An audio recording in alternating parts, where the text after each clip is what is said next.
So this is what Teilhard said. Like, first of all, he says, we sort of have this kind of drawer box theology. You know, we have this doctrine of creation, and then we have the doctrine of incarnation, and then we have the doctrine of redemption, right? And I said, well, that's so you can get a 3-year degree in theology. So you do creation 1 year and incarnation. And here, basic story, we have so complicated God, honest to God, really. We have made this so complex. It's really almost, you need a degree to figure it out. But from God's side, truthfully, God is love. And in the simplicity of that love is the absolute fecundity of life.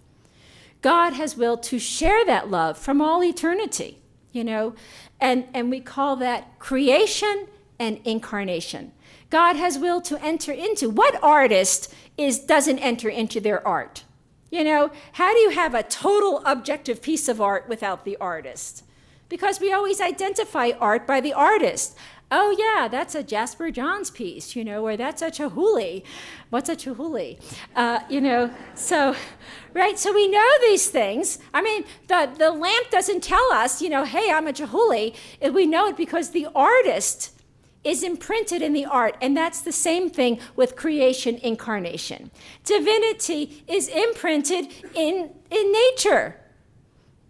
The early Christian writers kind of got this, and they saw these footprints like in terms of the wisdom of nature. Look at the beauty of nature. That speaks to us of the beautiful one. And so Teilhard says, Omega is present at the beginning. Creation, incarnation, and redemption are 3 actually movements of God's self-involving love. God creates, God unites with what creates, and as God unites, things are drawn together and things are redemptive, reconciled, brought together, and new things emerge. And that kind of theology gets us out of the old Anselmian theology, right? You know, like, because of sin, we got Jesus. So we say, well, thank God for sin, you know, because something good came out of it. And we are saying that no, not because of sin. As Teilhard would say, sin is actually part of an evolving universe. We will fall down. We will miss the mark. But guess what? We get up again. Life gets up again, and it moves on. Because creativity and love are at the heart of this universe. So Teilhard said, no, Christ is not about sin. Christ is the first in God's intention to love and God's intention to create. The whole universe is made for the Christ. And by the Christ, we mean that person, that symbol of unitive reality. So it doesn't mean like the whole world has to become Christian, right? Which is oftentimes how people think. Rather than from the beginning, the whole of life is oriented toward oneness. The whole of life is oriented towards a unified whole. And we call this whole a love whole. Now, Teilhard said it's not just about divinity and humanity, because we've made Jesus Christ too much into a juridical figure. Like, you know, we had this garden, we went into it, we had a little upset there, by a woman, I might add. And from there, it was all downhill. And therefore, God had to send the Son to fix it up, right? You know, redeem us from sin. And Teilhard said that is so juridical. We're very juridical. We have become a very juridical type of religious thinker, not organic. We are not organic religious thinking. You know, we're like lawfulness. I've got to pay, pray, and obey. You know, and Teilhard's like, no. Christ is not about juridical, not about law. In fact, he says divinity is part of the cosmos itself. We call that creation, incarnation, right? So Christ has a third nature, and that third nature of Christ is the evolving power.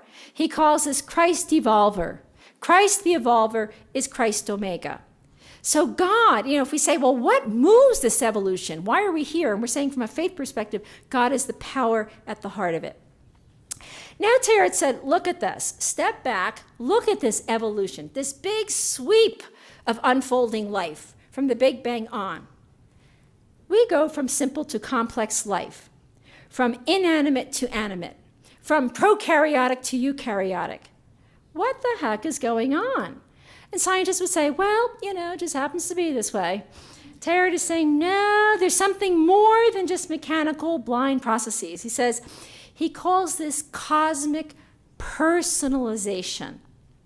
Now, there are primal religions and Eastern religions who get this better. In the West, we have kind of boxed God in. So this comes as a little bit as a, really? That the whole of life is like one giant person in formation. Like what Teilhard calls a trans or the cosmic person, as Panikkar might call it. And that means the whole of life is oriented towards greater personalization, greater wholeness, greater unity and consciousness. So as Teilhard says, it's not something in evolution, it is someone in evolution. In fact, even the early Greek fathers thought, the restoration of Adam, and the final up there is, in a sense, not just me, I'm going to be right with God again. The Adam up ahead is the whole of humanity, the whole of intelligent life, now unified in love, in a community of love. So Teilhard sees this whole sweep, you might say, as the birthing of Jesus Christ. Like, from the beginning, you might say, just as you and I are a thought in the divine mind from all eternity, we're not just blips on the screen. We're not just, oh, here I am. From all eternity, we have been loved into being by a God of infinite love. That's the root of our life, in that infinite love. And same thing with Jesus. God has willed, you might say, that this universe, Jesus, say that outflow of the Father's love from all eternity. So that evolution is this emerging, unfolding of the Christic, of the Christ. Jesus emerges by way of evolution. Jesus is an evolutionary person. In other words, the blood in Jesus' blood, same like ours, is from the Big Bang, right? The carbon in his life, from the Big Bang. But there is something about Jesus that is unique, that is his own thisness. There's a type of consciousness in Jesus that you might say is entangled with Abba, with the Father. There's a sense of newness and creativity in his life that you might say is distinguishing him. So I look at consciousness and relatedness and wholeness in Jesus as sort of like the new transcendentals. These mark Jesus, and these mark, you might say, what our lives are about.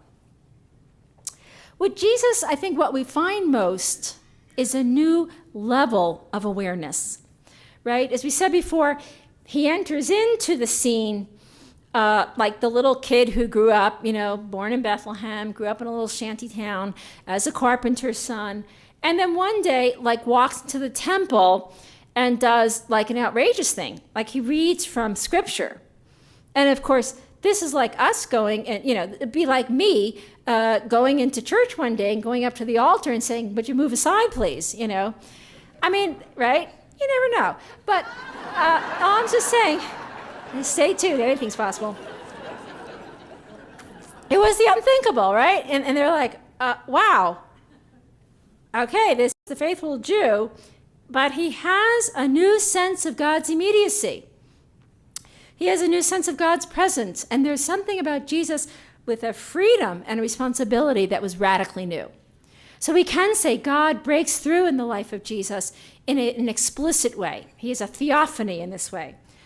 But I think in Jesus we see, what it means to be entangled with God. And we are, in a sense, all entangled with God, each in our own way. But I think with Jesus we see this freedom. If you ask me, the name of evolutionary life in a love-filled universe, the name of the game is freedom. Not just political freedom, cultural freedom, the core of interior freedom. Jesus was a free person at the core of his being. And that was the life of the Spirit.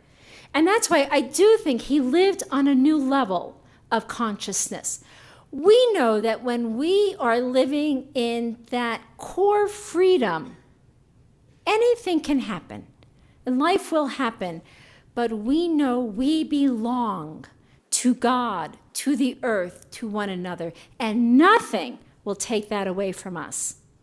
And that's, I think, what we see in Jesus. He was free from the oppressive powers and therefore could confront them.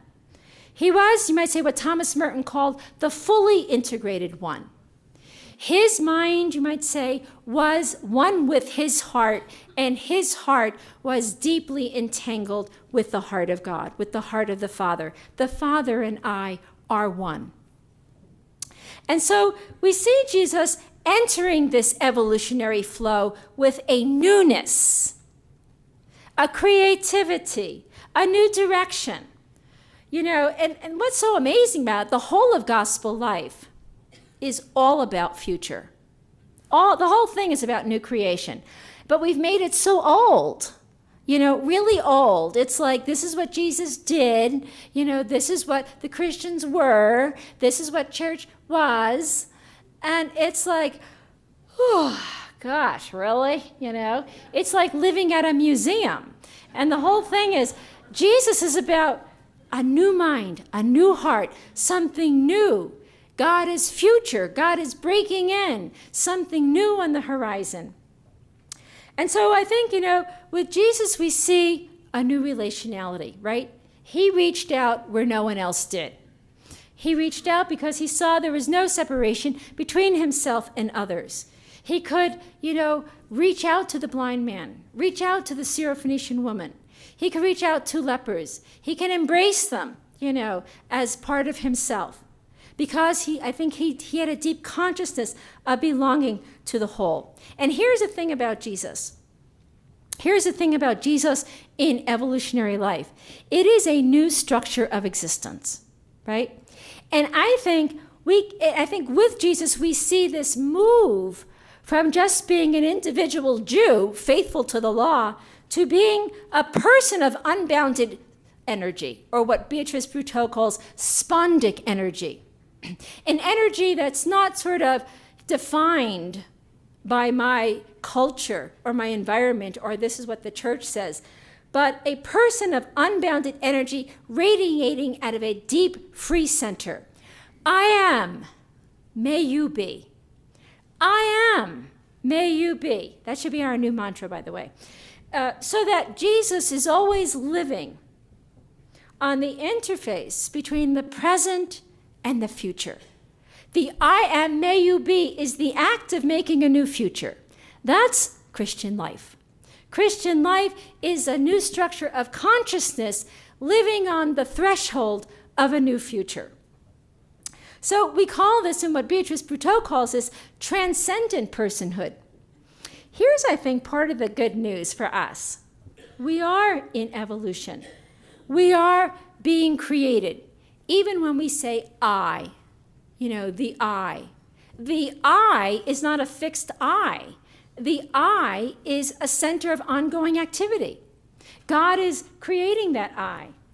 And what we are called to in this flow of love, in this spirit of new life, is to live out of a center of spondic energy. So that we can face not our friends. I mean, everyone loves their friends, right? Jesus knew that one, you know. Why love those who love you? I mean, that's nice, you know. That's really sweet.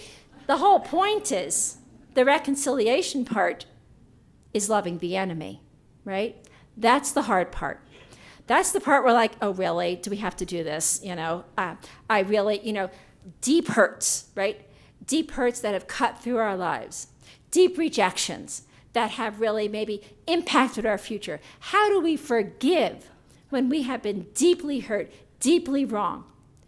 And what Jesus is saying, what Brutto insightfully notices, is that forgiveness cannot undo the past. The past is the past.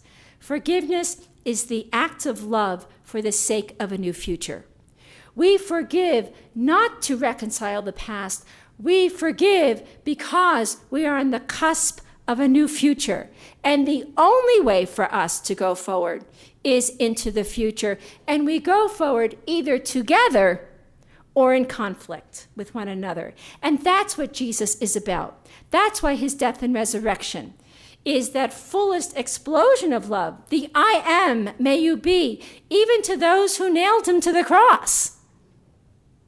Because Jesus is about the power of God invading the present. That power that says there is something new longing to be born here. Buteau says, when we are still living in the past hurts, past rejections, we live with relics. We live with dead remains, and there is no life there. And so we are called to live on the cusp of the new, a new heart centered in God, a new consciousness that leads us to a new level of existence where, as Merton says, we contain all divided worlds within ourselves and we transcend them in Christ. So that Christ is not fixed and located. It's like, oh, you're a Christian. That's nice. I'm a Jew. Well, that's nice too. Rather than, no, you're not a Jew. You are a brother and a sister to me. You are not a Muslim. You are a brother and sister to me. And together, we are united in a deeper whole than any one of us can see or imagine. What Merton calls the transcultural Christ. And that's why we are not just people of incarnation. You know, the truth of the matter is everyone loves Christmas, right? Atheists love Christmas, right? Everyone puts up a tree and goes buys gifts. That's because we are intrinsically relational people and we love gifts. Right? We love to give gifts and we love to receive gifts. So you don't have to be a Christian to be that. But we are people of the resurrection. And that's, I think, sometimes the part of things that we really can't quite our heads around, because I don't know about you, but this is just my own experience. Resurrection in the early church was the core of Christian life. The early Christians believed that Jesus Christ was now risen from the dead and alive and active in the world, in the cosmos. It was a new sense of selfhood, of belonging. Today, we have sort of culturally flattened out resurrection, so that Easter is something that happens like you have this kind of 4-week Lenten thing, it comes, now you're very mature Christians, but sometimes it's just like, well, what are you giving up for Lent? Oh, that's beautiful. I'm giving up chocolate and television, well, it's good. You'll lose some weight and you'll probably save your eyes, but, and then you come to Easter and it's like, well, this is now the Catholic side of things, the Lord is risen. Alleluia, alleluia. Like it's a logical statement, a Greek formula. The Lord is risen. And everyone's like, well, thanks be to God, alleluia, alleluia. We still sing the exalted, oh, happy fault. For if Jesus had, Adam had not sinned, Christ would not have come. Hallelujah, hallelujah. So we're all like, so there's no consciousness, right? What we're really saying is, guess what? We don't really die. We are transformed. We are no longer just energy and bodies of mass. We are now pure energy, pure spirit with new bodies, whatever that means, in God and in the cosmic life. And I always think resurrected life may be the more exciting life, actually. We'll be part of a much larger creative activity than we could ever imagine. And therefore, what we're supposed to be about is living on the cusp of the now into the future. We should be people of new life, new creativity, resurrection, which means, and here's where centering prayer comes in really importantly, we need to be living on a new level of consciousness. But I think we're on our way, but we get bogged down. We do get bogged down by our culture, right? By our immediate surroundings, by the daily exigencies of life. The gas rate, the price of gas is going up, jobs are getting more scarce, the economy is looking not so good, the stock market is going up and down because it's now bipolar, and And so we're always living like, well, I have, am I going to be able to make my mortgage payments? Can I pay for my car? So we fall right back, right, into the immediate needs of life. When we are called to live out of a deeper center of omega love that says trust, surrender, that all shall be well and will be well, as Julian of Norwich said. Because what we are about is not just preserving our lives. If we try to do that, we will lose it. We are about life in the cosmos. It's not just about us. It's about the whole that we're a part of. So we do need to think in terms of a new structure of existence. Teilhard said, we cannot be saved except through the universe and as a continuation of the universe. And that is a paradigm shift for traditional Christian thinking. I think we have up till now thought my salvation is first spiritual, because if we're not quasi-Newtonians, we're quasi-Platonists, right? So it's about spirit and body.